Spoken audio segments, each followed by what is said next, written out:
नमस्कार, सार्वमंथन न्यूज महाराष्ट्रमध्ये आपलं स्वागत. पाहुयात आजची सविस्तर बातमी.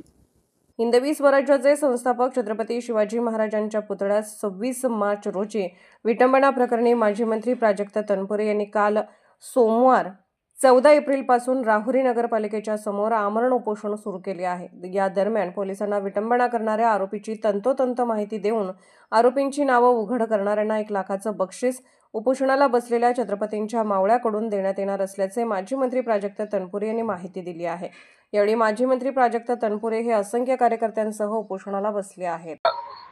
छत्रपती शिवाजी महाराजांच्या मूर्तीची जी विटंबना राहुरी शहरामध्ये झाली आणि आरोपी अटक न झाल्या कारणाने कालपासून आम्ही या ठिकाणी उपोषणाला बसलेलो आहोत. वेगवेगळ्या संघटनांनी काल पाठिंबा दिला. शहरातल्या तालुक्यातल्या बऱ्याचशा ग्रामीण भागातली लोक आले आणि त्यांचा पाठिंबा व्यक्त केला. काल पोलीस इन्स्पेक्टर या ठिकाणी आले, त्यांनी त्यांची देखील भूमिका स्पष्ट केली. त्यांचा तपास चालू आहे, पण त्यांना अजून काय म्हणावा असा पुरावा सापडत नाही असं त्यांचं म्हणणं आहे. आम्ही सर्वांनी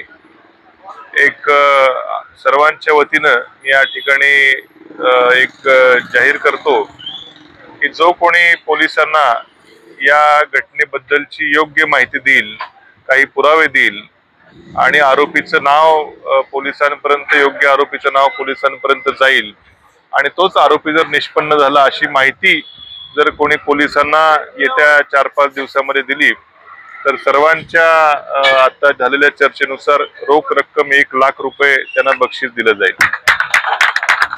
पण त्या आरोपीचं नाव किंवा काही पुरावे असतील ते पोलिसांना द्यावेत, पण मात्र तो आरोपी निष्पन्न झाला पाहिजे.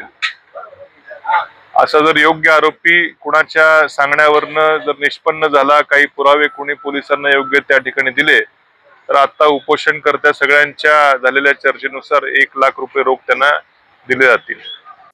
सार्वमंथन न्यूज महाराष्ट्राला लाईक करा, शेअर करा, सबस्क्राईब करा.